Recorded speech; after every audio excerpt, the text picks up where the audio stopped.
Welcome to OMD TV and podcast show, the place to be to grow and scale your practice. Through our show, we try to give our audience the opportunity to listen to many of our successful stories in the industry, including the best strategy and tactics that these successes have used to generate new patient income and profits. Today, we have a special guest on our show, Mr. James Nadin from Cloud Clinic, Australia's leading brand for hair transplant. And today we're going to talk about a very interesting topic, how to build a brand that can stand against your bigger competitor. James and his wife actually founded Cloud Clinic 20 years ago, but it's still growing incredibly fast over the last 5 years. The clinic has been growing at 50% growth rate. And now the clinic has over 15 staff, including doctors, surgeons, and beauty therapists. And the growth of the Cloud Clinic has been so good that they're now considering branching out to different locations in the city and also other cities as well. An interesting fact about James is actually he's not a medical doctor or surgeon. He comes from construction background. And the question is, how did James, make his way or find his way into building Australia's leading brand for hair transplant? You're gonna hear about his incredible story very soon. Thank you very much for joining us on the show today.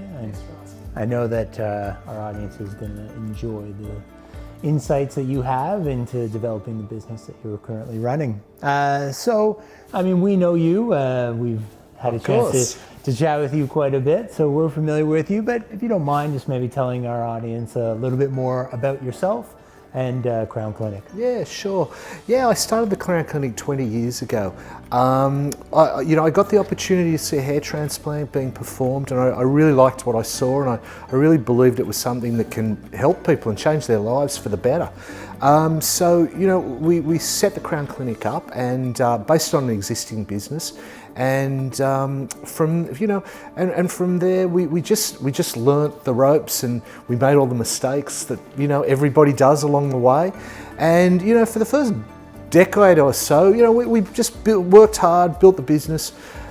And got to a point probably about 5 years ago where we really had learnt the industry well and had a deep understanding of what was going on, and up until that point we had a solid but unspectacular business, and it all changed from there.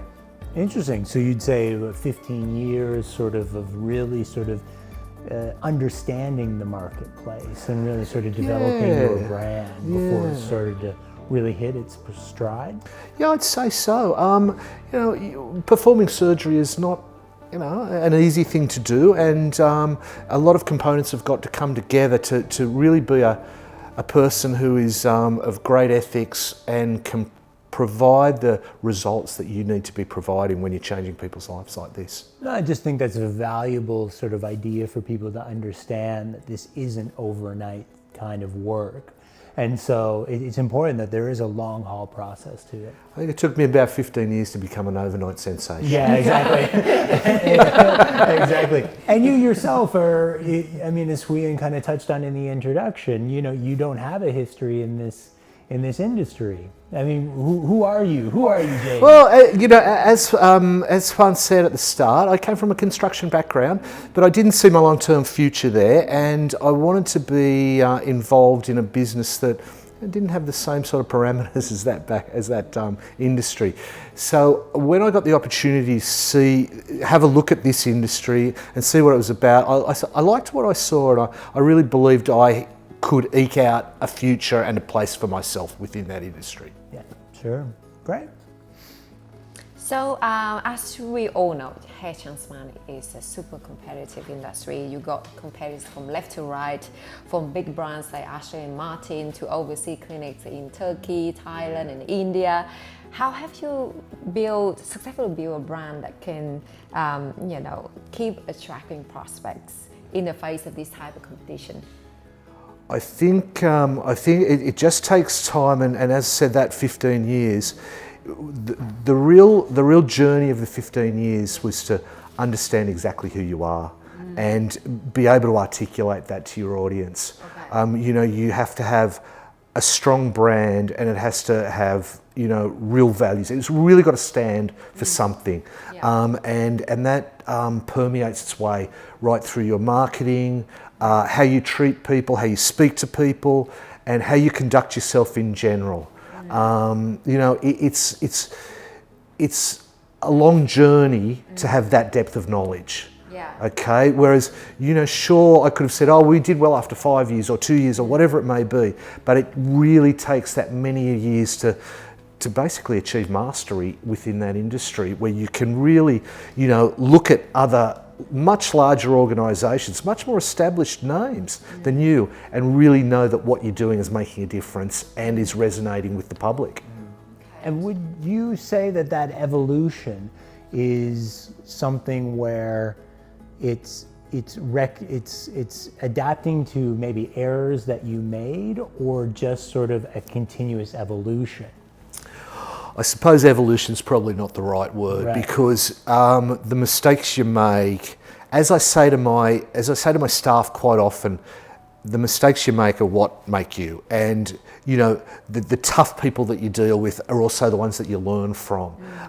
It's if everything's good and everything goes well, you don't learn from that. Okay, sure, it's great for business, but it doesn't push you ahead. Yeah, right. No, of course. So when I ask this question to lots of clinics, they tend to have problem answering. So what makes you different from other hair transplant clinics out there? What is the value proposition that you have, that you can tell to your prospect and they understand it and grab it instantly? Knowing my market. Okay. Knowing my market really, really well, and understanding who they are, what they want, and just how to cater to them. You don't want to be everything to everybody. That's exactly right.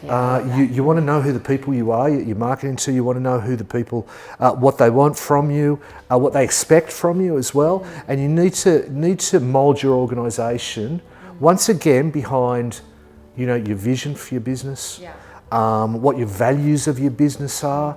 And what your beliefs are. This is all business 101 stuff. It's all that education is out there for people to really drill down on and spend the time to achieve these sort of levels of understanding of their business. Oh, okay, interesting, because that's something that we have been educating our audience a lot, which is the 101. Like basically it comes down to marketing 101, which is to understand who you're trying to market to, understand them very well, and try to figure out where they're hanging out right now, online and offline, and what will be the message that we use to attract them to your clinic. And sure, that's exactly what we've been trying to teach our clients and also the audience about basic clinical marketing.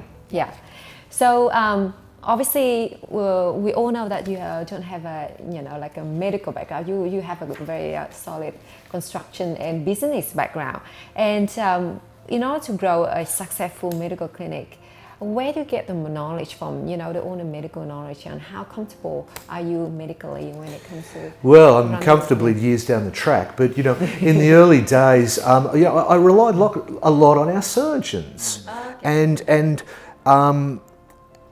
proving to them that I had the level of morality needed to run a surgery, and to uphold the oaths that they take as doctors, okay? Because we need to look after our doctors. If we don't have doctors, we don't have a business. And so the bottom line is that, in the way I conduct myself and the way I educate my staff, that they have to understand that, that is the case. The doctors' reputations are on the line there, on the line here, and we as the sort of entity around them are the ones that are actually, providing for them to be able to ply their craft and do it in a way that changes people's lives positively. Yeah, okay. So obviously there's a lot of pivotal moments when running a business, and obviously there's some successes and also some challenges that help you shape you and your business to where you are today. So can you tell the audience a little bit about what you learned from your success and also from failures, like the key things that you learned from running your business for 20 years. Well, all the failures add up to your success. It's this, once again, I said the journey, the one-on-one journey, it's the entrepreneurial journey. At the end of the day, you're responsible for everything. It's all on you, and you've got to become the person who can be successful, because you might not be that person at the start. And you've got to undertake that personal journey of education and willpower and discipline to get you where you want to be. If you ask me what the pivotal moment was, it was about 5 years ago when I adopted something that is sort of known as blue ocean thinking, and it gets you. It's where you realise, it's your light bulb moment where you realise what that point of difference is through knowing your market intimately. Okay, and then being able to articulate that to your audience, and then be able to get the message out, to who it needs to get to. Okay. What sort of, obviously your market very well and your audience very well, and what are the things that you observe from your competitors and you see there's an opportunity for you there, that you can set yourself apart and make a difference? Yeah, well, once again, that just comes from depth of knowledge and the accumulated wisdom that you receive over those years of making mistakes. So the bottom line is we set ourselves up to be different, and then we aligned our values to that philosophy, and we've found our market. How are we different? Well, I'd like to think we're very different. But at the end of the day, we're all also providing the same sort of service. It's in the way we package ourselves and present ourselves. It's all about packaging, right? I think so. Yeah, it's all when it comes to marketing. Okay. And so when you started out, and even right now, what sort of techniques that you've been using to generate new patients? And I think that's the very popular questions that a lot of our audience will be curious to know, especially a young clinic, they don't know. And we had we've experienced phenomenal growth year on year over the last 5 years. We have a high number of referrals, which is key in the medical sector. But other than that, we discovered the right people. We got online marketing doctors on the case, and we've seen great growth in the last couple of years we've been with you guys. But once again, we were with the wrong people before that. We were with people who thought they were doing a great job, but not not giving the level of service that they really promised at the start. And once again, I mean, this is the entrepreneurial journey. It comes back to that. You are dealing with people who are constantly telling you they're the leaders in the industry, but you don't know, because that's not your field of expertise. And you know, as the entrepreneur, you've got to be, you're the person making all the decisions all the time, without quite often the depth of knowledge to make them. So that long yearly journey leads you to being able to recognise the people who can do it for you. Yeah, so I guess there's a lot of trial and errors along the way, right? Absolutely. A lot of expensive trial and error. Some error can last a few years. Yeah, absolutely. It's not a cheap process, trial and error. No, it's not a cheap process. Well, you know, they all say don't look at the price, look at the value you gain from it. And you know, eventually, if you stick with it and if you're persistent, you know, you will eventually get there. Sure. No, a good point. That's a good point. And like Steve will have some question for you, but I'd like to ask about, you know, how, you know, like in terms of the basic things when it comes to running a successful medical clinic. Can you tell the audience like maybe 3 things, like when it comes to, let's say, 1 for marketing, 1 for operation, and 1 for leadership? Ooh, you know, this is like something that you could give to the audience. Okay, well, the first one you asked was marketing, and with marketing, I would say the key to marketing is find someone that you trust, and then give them the ability to do what they say they're going to do. And then have the metrics in place to understand whether they are doing that. Okay? The second thing you asked me was operations. And the operations is a lot of work, but it's probably the easiest part of it all, simply because it's there's a textbooks to follow. You know, write an operations manual. Break your business down into the pieces. Every business only has five things. Every single business only have 5 parts. Let me think if I remember. Sales, marketing, operations, finance, and human resources, I think is the 5th one. So you know, you just learn to reverse engineer everything. Start with what you want and then work backwards. Okay? And if you can actually do that, you will bring everything down to a to-do list today. Okay? So it's not rocket science, it's just hard work and persistence. What was the third thing you asked That me? is the leadership. The leadership. Become the person you need to be. Do whatever you have to do to become that person. Educate yourself. Become the person. Live it. Evolve yourself to be the person you need to be. Pretty simple. So do you have to learn a lot of new skills along the way? And you know, is it a constant yes, you process? do. You do.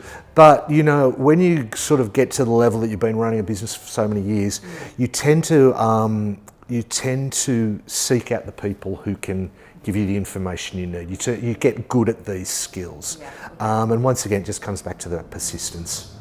You don't need to be the smartest businessman in the world, but you do need to be the most persistent. Wow, that's very good actually. Yeah, that's very good insight for our audience. I've been using that word a lot for our website content and also in all these like motivational videos that we've been producing. It all comes down to that. Absolutely. I mean, a lot of people think they're going to do it very quickly, and you know, good luck to you if you can. Agreed. Good luck to you if you can. Well, I mean, it's clear that you're a hardworking man. I mean, you've been at this for a while and you've dedicated a lot of time and energy to it. Is there a work-life balance here for you, though? Is it all work, or how do you manage that for yourself? Scheduling. If you have to put it down to one word, you've got to schedule your life, and there's room for everything. You know, you can't make time, but you can certainly allocate it wisely. Right. Okay. And right now, you'd say you're a 9-to-5 Monday to Friday guy? Does work show up on the weekends? I would like to say that I'm a 9-to-5 guy, but it's just not, and it doesn't need to be. I mean, you know, usually I'd run a mile from a cliche, but if you do something you love, you never work a day in your life. Fair enough. Okay, so basically, you know, I really enjoy what I do. I have plenty of time where I can be with my family, be with my friends, you know, do physical activity that, you know, long hours dictate that you must do that. And you know, it's just get organised. It's just you've just got to tick all the boxes basically. And when you do that, you know, it just becomes second nature. You know, form habits. Right. Okay. I mean, we know you. Is there any sort of little quirky James facts or thoughts that maybe we don't know that the audience might be surprised to learn about you? You know, I'm sure there are. I'm just not quite sure I could draw on them off the top of my head. Or things you don't want to share. Pretty much. And you know, actually, you're a very good skier.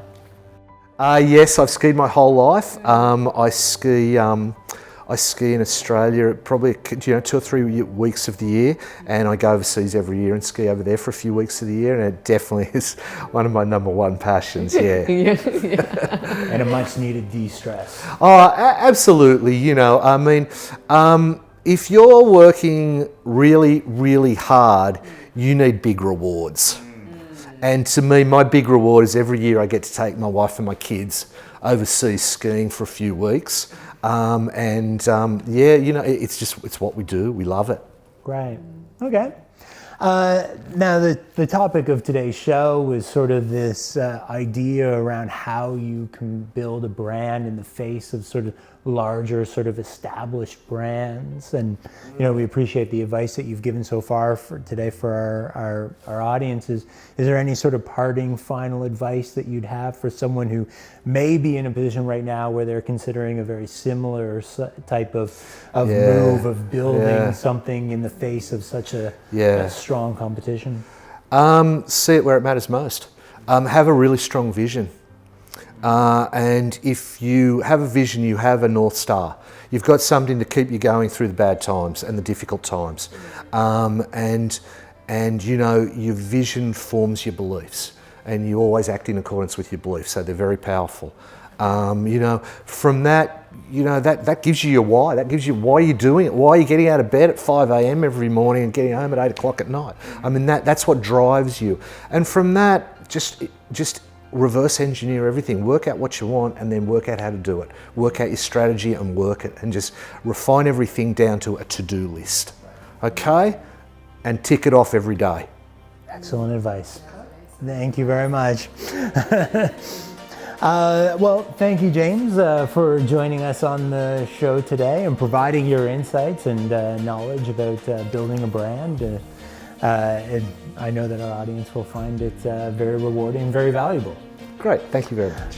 Now, if you want to learn more about how to drive more of your ideal patients into your sales funnel and targeted messages and hooks, I suggest that you attend our webinar called the 3 Must-Use Strategies to Generate More New Patients and Referrals on Autopilot. Spending an hour with us in that webinar will help you to master the fine art of driving more traffic to your clinic and ensure that you are successfully generating all the business that you can, not simply because you built it, but because you're driving the right traffic there. I'll leave the link to the webinar in the show notes below, and hopefully maybe even put a link on the screen here for you to see for yourself. Thank you, James, again for joining us on the podcast today. And for those of you who want to be the guest of our show, please reach out to us and we'll organize a time to interview you in our studio here in Sydney or via Skype or Zoom, whatever you feel comfortable with. And we'll look forward to speaking with you soon. And thank you very much, James. And I know it is when you take your time out from your Friday afternoon and making your way all the way from Sydney to our studio today. We really appreciate that. My pleasure. And bye for now, everyone.